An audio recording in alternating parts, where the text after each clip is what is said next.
Investments in securities market are subject to market risks. Read all the related documents carefully before investing. Hi everyone and welcome to episode 10 of Conversations with Your Advisor. Today we are going to be discussing about asset allocation. So everybody is convinced that asset allocation is the way to go, with last year all asset classes giving good returns. 13 hybrid mutual funds were launched with 13,000 crore AUM, out of which 4 were multi-asset funds with 7,500 crores as AUM. So the question of equity being only for like long-term investors is like out of the question, and today a lot of investors want to be a part of multiple asset classes. So let's discuss about why actually people are looking at asset allocation. The first is people want different things on their portfolio. They don't want to be having or participating only in one asset class or one instrument.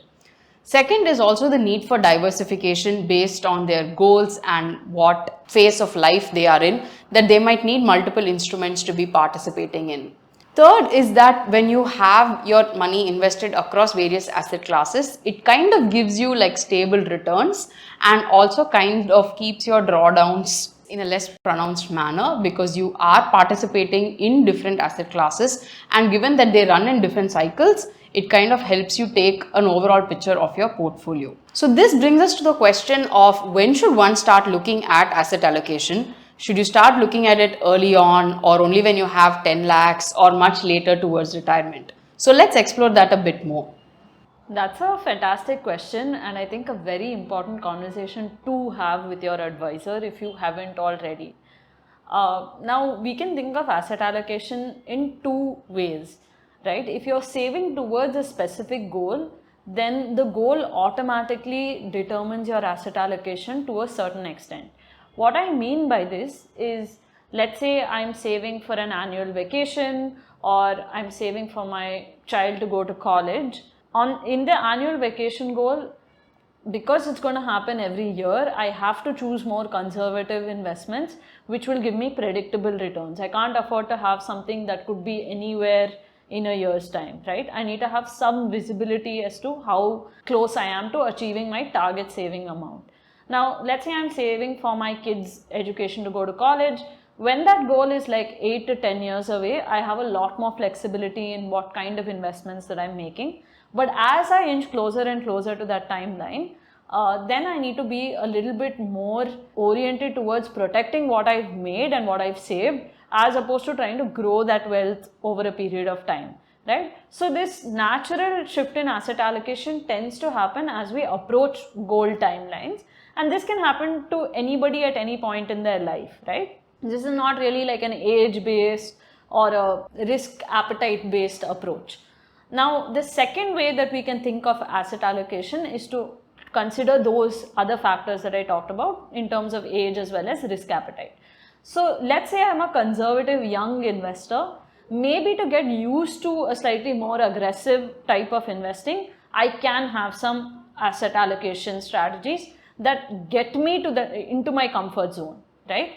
But eventually the idea is that doing that should help you expand your risk appetite and take the right level of risk for your age and wealth creation targets, because you want to compound wealth at a higher rate when you're younger. Now, I think in terms of the right level or the right portfolio size that you should look at asset allocation is probably when you hit the 25 to 50 lakh mark.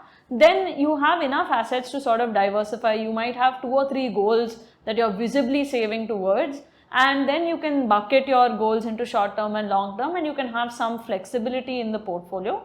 But again, for this is a conversation that you must have with your advisor, because you need to know which bucket you fit in, what you're saving towards, and whether wealth creation needs to be your priority, meaning you need a slightly more aggressive return or investment strategy until you hit that number.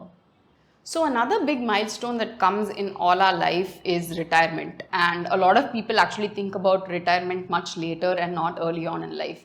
You need a solid 20-30 years before your retirement to actually start planning for it in an effective manner, because the opportunities for investing in various asset classes changes month on month, and also you need to have that discipline and habit of maintaining and investing towards that particular goal, because that is critical in one's life.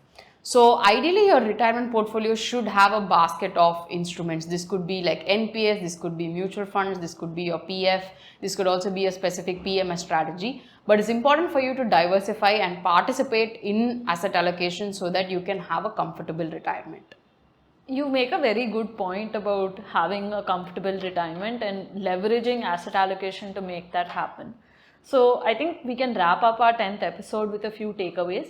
So let's look at what all we discussed.